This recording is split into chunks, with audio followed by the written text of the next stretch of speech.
Bonjour. Ça va mon minou? Salut YouTube, c'est Agathe. Aujourd'hui on se retrouve pour une nouvelle vidéo sur la chaîne. On se retrouve pour mon bilan de mon French Readathon. Donc je vous fais ça à peu près...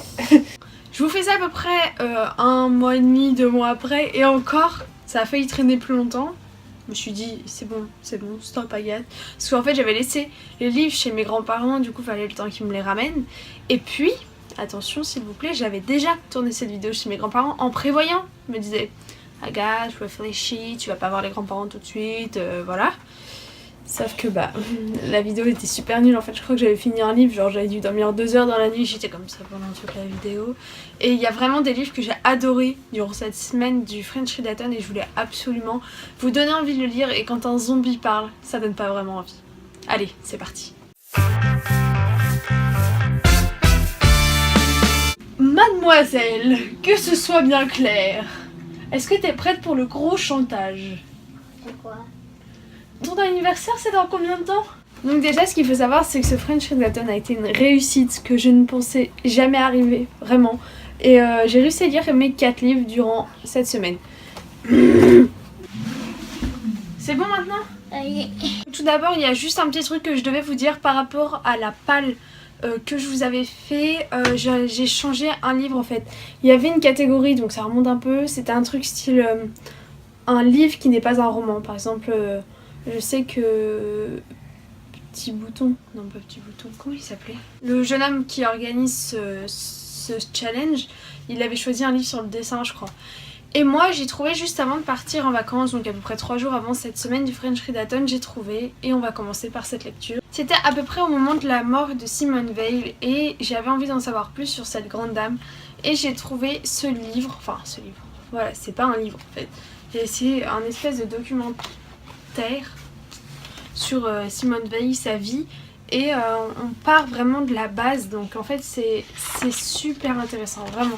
Il y a des photos tout au long du livre et en fait ça se présente comme ça, c'est-à-dire que vous avez un truc là, le saviez-vous, qui est un peu sur l'époque, des choses qui, pour comprendre ce qui lui est arrivé, c'est intéressant de savoir qu'à cette époque là c'était comme ça, comme ci, comment, comme ça, comme ci, comment, bien hein. Et là on a vraiment ce qui nous intéresse à propos de Simone Veil. Je vous dis, cette lecture remonte un petit peu, mais moi j'ai adoré la lire, je l'ai prêtée à ma grand-mère et en fait on apprend plein de choses sur cette dame, on comprend mieux ses combats, on est assez impressionné. Par exemple, un truc que je vais vous dire si jamais vous voulez pas le lire, j'espère qu'il est toujours disponible en presse, je sais pas, je l'avais acheté mi-juillet je crois. Cette grande dame, c'est celle, pour ceux qui m'ont un petit peu suivi, elle s'est battue pour l'IVG. Mais il faut savoir qu'à la base, c'était pas elle qui devait se battre pour ça. Normalement, celle qui était pressentie pour cette nouvelle loi, c'était une autre femme, mais qui était beaucoup trop, comment dire, pas révolutionnaire, mais vous voyez, qui était vraiment beaucoup investie. Et ils avaient peur que ça passe pas du tout. Je crois que c'était Chirac à ce moment-là. Et du coup, il l'a confiée à Simone Veil et il s'attendait pas à ce qu'elle prenne ce sujet autant à cœur. Et enfin bref, on suit cette histoire de loi-là, on suit tout son parcours dans les camps de concentration, son retour à la vie, comment ça a été compliqué. On suit également sa place dans l'Europe, parce que Simone Veil c'est un pilier de l'Union Européenne qu'on connaît de nos jours. Enfin, c'était vraiment super intéressant. J'ai acheté, d'ailleurs il faudrait que je vous le montre dans un book haul. Vous verrez. En fait, beaucoup le doute, je pensais avoir rien acheté et là depuis tout à l'heure j'arrête pas de me rappeler des livres qu'en fait j'ai acheté mais que j'avais oublié. Du coup en fait limite j'aurais pu vous en faire un book haul doute. Bon, ça fera un énorme book haul avec septembre. Espérons pas quand même. Enfin, c'est un petit fascicule que je vous conseille, j'espère que vous pourrez le trouver ou trouver quelque chose dans le genre. Ça se lit assez rapidement, il y a à peu près une 50aine de pages et on apprend énormément de choses. Ensuite j'avais lu une romance, donc c'est La Promesse de Mia Sheridan. Il ne lui avait pas promis l'amour. Oh, cette histoire commence à remonter un peu, mais j'ai beaucoup aimé ce livre. En fait, on va suivre Grayson qui a des vignes de sa famille que son père lui a léguées. Au revoir. Cette vidéo va être un calvaire à monter. Il a des vignes et c'est un peu compliqué de tout gérer en fait. Ces vignes tombent peu à peu en abandon. Oui, je vous réveille aujourd'hui, je sais pas pourquoi j'ai énormément de mal. Et en fait, nous on va suivre au début Kira qui va aller proposer à Grayson un marché. Kira elle vient de perdre sa grand-mère et elle veut surtout pas vivre aux dépens de son père et de son ex-fiancé en gros. Et sa grand-mère lui a légué un sacré héritage, sauf que pour ça, faut que soit elle ait 30 ans, soit elle se marie. Et Kira, elle est en mode je peux pas attendre d'avoir 30 ans, elle a quoi, je crois 23, 24 ans.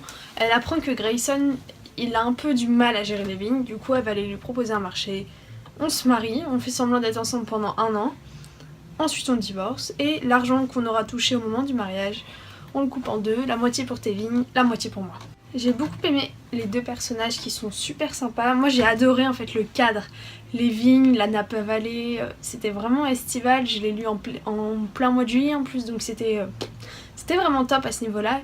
Et puis après il y a également il y a un point un petit peu qui m'a énervé, c'est que bon, les romances on commence à savoir un petit peu comment ça marche, c'est-à-dire que il y a un rebondissement, il y a tout genre de trucs. Et là le rebondissement était un petit peu, je dirais pas à 2 balles, mais enfin, je sais pas, je sais pas comment dire, je veux pas vous spoiler, mais moi j'ai trouvé que ça prenait un petit peu des proportions énormes que j'aurais pas. Je sais pas, voilà. Bref. Je sais pas si je lirai Archer's Voice de Mia Sheridan. Déjà, j'ai pas lu le résumé. Enfin, moi, vous savez que je l'ai jamais le résumé, mais je crois qu'Archer's Voice il est muet. Enfin, il s'appelle pas Archer's Voice, le mec, mais voilà.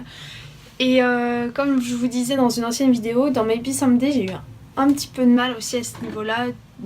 C'est ça qu'il fallait que je vous dise dans Maybe Someday. Quand j'ai fini ma vidéo, je l'ai montée, je l'ai postée. Je dis mince, j'ai oublié de leur dire un truc. Donc je vous le dis au cas où il y aurait des abonnés qui auraient vu les 2 vidéos. Ce qui me ferait très plaisir au passage. En fait, ce qui m'a bloqué dans Maybe Someday, oui, on parle d'un de notre livre. Et alors, c'est... En fait, je sais plus comment il s'appelle, il est muet. Et ça, en soi, il n'y a aucun problème. Mais il s'envoie des textos avec Riley. Non, je sais même pas comment il s'appelle, mais bref, il s'envoie des messages et... Je me dis mais ça doit être trop malaisant, genre la personne est en face de toi et le temps que t'écrives un roman sur ton portable, hop tu lui envoies, le temps qu'elle le lise tu vois sa réaction, enfin je sais pas, ça m'a un petit peu bloqué, j'arrêtais pas de m'imaginer dès qu'ils écrivaient un texto combien de temps ils devaient mettre à l'écrire ou ce genre de choses, donc voilà. Bref, on retourne au sujet de notre vidéo. Bonne idée Agathe. Donc peut-être que je dirais Archer's Voice, mais c'est vrai que ça me fait un peu flipper, je sais pas, je crois qu'il est sorti en poche donc ce serait l'occasiones. Je sais pas pourquoi j'ai articulé comme ça. Ensuite j'ai lu une lecture assez laborieuse que j'ai fini genre à 11h30 le dimanche soir, donc j'étais grave fière de moi. Neil, je l'ai lu en lecture commune avec tiré du bas Amazing Laura tiré du bas. Ça a été super sympa de lire ça ensemble d'ailleurs Laura, donc merci. Laura l'a fini que récemment parce que moi j'ai dû me dépêcher pour le challenge. Oui, j'ai une salopette. Et alors? En vrai elle est super stylée. Bon là j'ai un pull du coup ça le fait pas trop mais... Je sais pas si vous voyez. Enfin bref, je l'aime trop. J'ai eu beaucoup de mal avec cette lecture. Je sais pas pourquoi aujourd'hui c'est la vidéo des accents. Bon, je vous épargne un résumé. Une fille qui va sur une île, qui rencontre un garçon. Voilà. C'est le gros point qui m'a saoulé, le... Waouh, mais... J'avais jamais vu de fille comme elle. Oh, qu'est-ce qu'il est beau. Mais je suis toute nue. Ouh là là, non. Je n'ai pas pris de douche depuis 2 jours. Je vous le fais grossièrement, hein, mais ça m'a un petit peu énervée. Ouais, en fait j'ai adoré le principe de Neil, les portes, les choses comme ça. J'ai adoré toute cette histoire de camp, leur organisation. J'ai trouvé ça super bien écrit. Décrit. J'ai adoré les autres personnages. Je trouve que ça va beaucoup trop vite entre Charlie et Tad.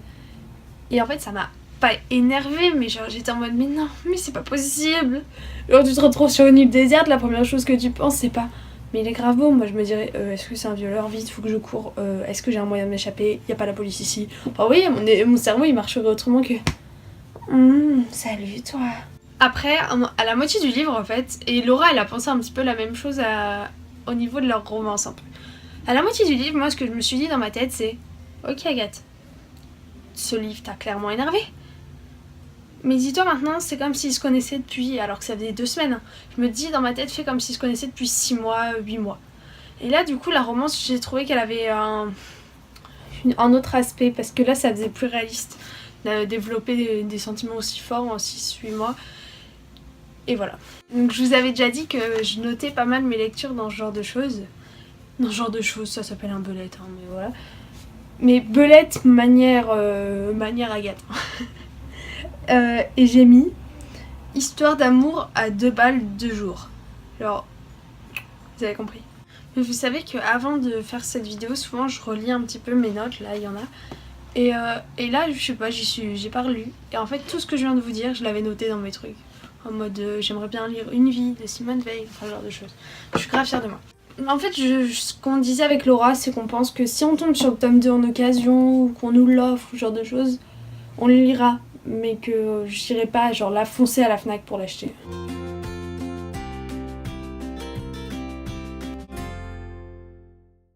Mais ce qui a été ma plus belle découverte de ce French Readathon, mais c'est juste un énorme coup de cœur ce livre, ça s'appelle Et mes yeux se sont fermés de Patrick Bard. J'ai pas l'impression de l'avoir vu beaucoup passer, c'est un livre waouh, voilà, c'est juste waouh. Faut savoir que tout ce qui est embrigadement et tout, c'est quelque chose qui m'intéresse beaucoup. Bon, j'arrête parce que j'ai pas l'impression d'avoir beaucoup de sérieux comme ça, voilà. Je dirais pas que ça me passionne parce que c'est un peu malsain d'être passionné pour ça. Mais en fait, j'aime comprendre comment est-ce qu'on peut tomber dans l'embrigadement, tout ça. Et j'aime aussi voir cette subtilité qu'il y a entre les musulmans extrémistes et les musulmans pacifistes, on va dire. Je vais vous lire le résumé parce qu'en fait, je le trouve super accrocheur et je trouve qu'il représente vraiment bien le livre. A priori, Maëlle n'est pas différente des autres filles de 16 ans. Cette année-là, elle passe de plus en plus de temps sur Facebook, abandonne le sport, modifie sa façon de s'habiller, quitte son petit ami. Sans hésitation ni compromis, elle prend un virage à 180 degrés. C'est pour, croit-elle, sauver le monde qu'elle rejoint l'organisation Daesh. 1 an plus tard, Maëlle revient pourtant de Syrie. Je sais pas comment vous expliquer, ce livre c'est pas l'histoire de Maëlle. Enfin, c'est pas Maëlle qui raconte pendant tout le bouquin. C'est tous les gens qui ont côtoyé Maëlle. Le premier chapitre c'est Maëlle. En fait le deuxième je vois que ça change de point de vue, je me fais Le troisième ça change de cadre. Et en fait je me rends compte qu'à chaque fois on a l'avis, le point de vue d'un personnage sur ce que Maëlle a fait. Donc au début on a Maëlle qui explique comment elle est rentrée. Donc ça j'ai pas trop envie de vous le dire mais non j'ai pas envie de vous le dire. Et en fait elle va rentrer et au tout début on va voir. En gros elle le dit tout de suite, elle dit j'ai fait une énorme erreur, je m'en veux. Mais est-ce qu'on va m'en tenir compte toute ma vie? Sa mère a enlevé la porte de sa chambre pour la voir faire tous les matins. Maëlle garde la foi en la religion musulmane, mais ça c'est un point que je vais aborder à la fin. Et sa mère, dès qu'elle passe devant la chambre et qu'elle voit Maëlle prier, elle est hors d'elle. Maëlle arrête de manger du porc quand même. Enfin, c'est plein de choses comme ça, mais le plus intéressant, moi j'ai trouvé... Je veux pas trop vous en dire parce que c'est un livre assez court qui se dévore parce qu'il est écrit assez gros et il faut que vous le lisiez. J'ai attendu beaucoup de temps pour le lire, je l'ai eu à mon anniversaire, je crois en février. Et en fait, ce que Patrick Bard a très bien fait, c'est que on va suivre donc le point de vue de Maëlle, le point de vue de sa mère, le point de vue de sa copine avec qui elle est partie faire le djihad, le point de vue de son mari là-bas, le point de vue du prof de français, le point de vue de son ancien petit copain, le point de vue de sa sœur. Mais ce point de vue-là, en fait, il y a quelques points de vue vraiment que j'ai trouvé hyper intéressants. Le premier, je dirais le point de vue de sa mère. Sa mère qui s'en veut, mais à un point d'avoir raté ça, elle se dit que c'est de sa faute, qu'elle a mal compris tout ça, qu'elle a mal éduqué sa fille. Enfin, il y a toute cette période où elle s'en veut. Et en fait, ça alterne entre... En gros, elle nous raconte un petit peu des choses qui se sont passées. Par exemple, la soirée pizza du vendredi, c'est un truc comme ça, où ses parents sont divorcés. Et en fait, la mère a 2 filles. Et donc, toutes les 3, elles avaient l'habitude de se faire une soirée pizza. Mais elle arrive dans la pièce en disant mais vous voyez pas comment on vous manipule. Mais moi c'est des choses qui m'ont genre sauté aux yeux en mode mais comment est-ce qu'on peut penser que tout ça est vrai, je sais pas trop comment dire. Mais en fait on voit cette subtilité dans le personnage de Maëlle. Je crois que je vais en parler pendant trop longtemps de ce livre mais je l'ai tellement aimé. C'est que elle est je sais pas comment dire, oui. Elle a toujours eu envie de se rebeller un petit peu, vous voyez, c'est le genre de fille qui va aller manifester tout le temps, qui va vouloir changer le monde. Et ce qu'elle voit en Daesh, c'est ça, c'est qu'elle peut aller sauver des enfants, qu'elle peut permettre d'arrêter tout ce qui est capitalisme et tout. Et c'est pour ça qu'elle va partir, parce qu'elle veut changer le monde en fait. Et qu'elle a trouvé... elle s'est convertie et voilà en fait. Donc il y a le point de vue de sa mère qui est assez compliqué. Ensuite il y a le point de vue de sa sœur, qu'on a dans les dernières pages un petit peu je crois. Et en fait, Maëlle va essayer d'emporter sa sœur avec elle. Elle va lui dire viens, on fait le djihad ensemble et tout. Et sa sœur, Maëlle, c'est son exemple, c'est son modèle et elle va vouloir le faire en fait. Maëlle va beaucoup se confier à elle à propos de tout ça, mais sa sœur en fait elle va pas calculer que c'est assez grave ce qui est en train de se passer et qu'elle devrait tout dire à sa mère en fait. Elle va le dire mais ce sera trop tard. Et en fait Maëlle, non, et en fait sa sœur, j'ai oublié son nom, va une nuit avant de partir avec Maëlle en fait, elle va se dire ok je pars mais d'abord faut que j'ai vu toutes les vidéos que Maëlle a vues. Elle va passer sa nuit à surfer de vidéo en vidéo, des décapitations, des vidéos de propagande, ce genre de choses. Et en fait, elle va finir sa nuit en se disant « Mais elle est complètement starbée, ma sœur. » Genre, mais comment est-ce qu'elle peut avoir envie de rejoindre des gens qui coupent des têtes, en fait?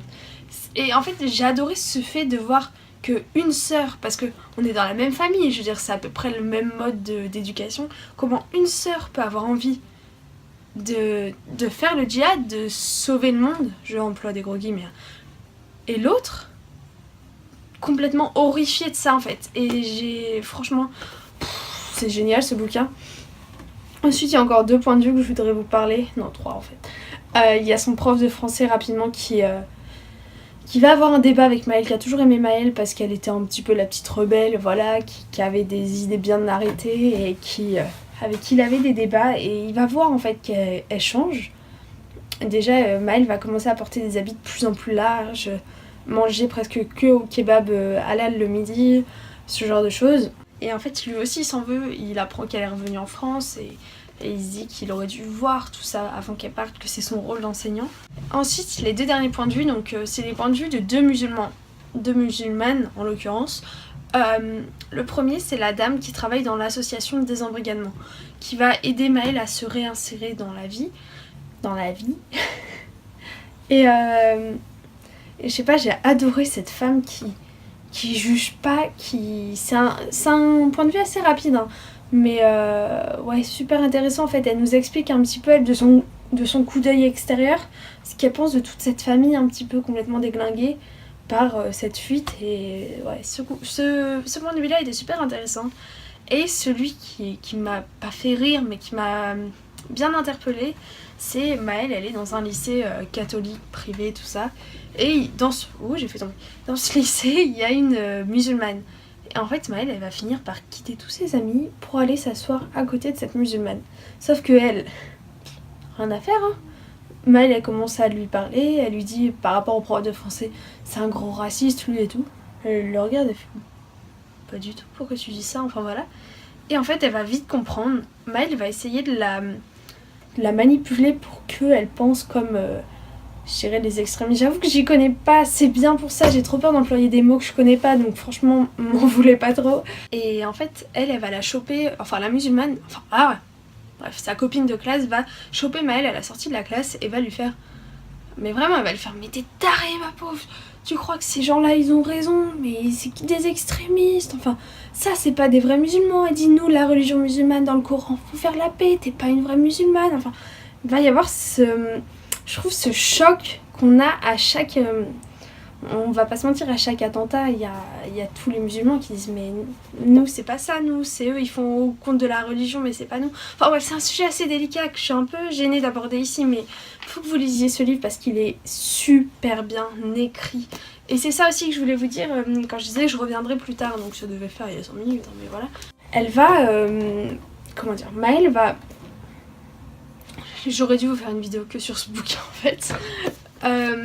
Maëlle va garder sa religion musulmane quand elle va rentrer. Et ça va être un point assez compliqué à comprendre pour la police. La cellule de désembrigadement, elle comprend assez... Sa mère va pas comprendre. Ses copines, elle va continuer de vouloir porter le voile, tout ça. Et ça va être un sujet, je trouve, bien abordé aussi. Et enfin, tout ce que je vous dis là, je vous l'ai fait de manière assez grandiose et tout. Mais en fait, c'est plein de petits points subtils. Et quand on y réfléchit, il y a plein de choses qui nous montent. On se dit, mais oui, il a abordé ça, il a abordé ça, il a abordé ça. Et en fait, faut pas oublier que c'est 6 roses, donc je crois que c'est une collection quand même pour les ados. Donc c'est pas non plus hyper détaillé. C'est écrit assez gros, le fait qu'il y ait plein de points de vue, c'est super, c'est super. J'ai bien aimé en fait cette forme de témoignage que chaque personnage a de raconter son histoire, comment il connaissait Maëlle. Maëlle va nous raconter ce qui s'est passé pour elle en Syrie et c'était super intéressant de connaître ça aussi. Waouh, j'en ai fini. Donc c'était censé être une vidéo assez courte, elle fait 30 minutes. Oui. Et je pense pas vous la couper en deux parce que non. Non, chez moi, vous la regarderez en 2 fois si vous voulez. Mais voilà. Bon, donc j'ai lu pendant ce challenge 1118 pages en une semaine. Donc pour moi, c'est juste énorme, sachant que, on va dire, mon rythme de lecture pendant l'école et tout, c'est un livre par semaine à peu près. Et là, 1118 en une semaine, ça fait une grosse brique quand même. Le trône de fer en une semaine, s'il vous plaît. Donc j'étais super fière de moi de réussir le challenge parce que je vous avoue que mes pales, c'est un échec total à chaque fois. Mais en fait, c'est plus une manière d'organiser ma bibliothèque, de faire en sorte de mettre en valeur les livres que je veux lire ce mois-ci qui sont en bas là-bas. Et la pale d'été est assez catastrophique aussi. Mais bon. Passons. Sur ce, je vous fais plein de gros bisous pour pas que cette vidéo dure encore 15 ans. J'espère qu'elle vous aura plu. Je vous fais plein de gros bisous, je vous l'ai déjà dit. En attendant la prochaine vidéo. Ciao, ciao.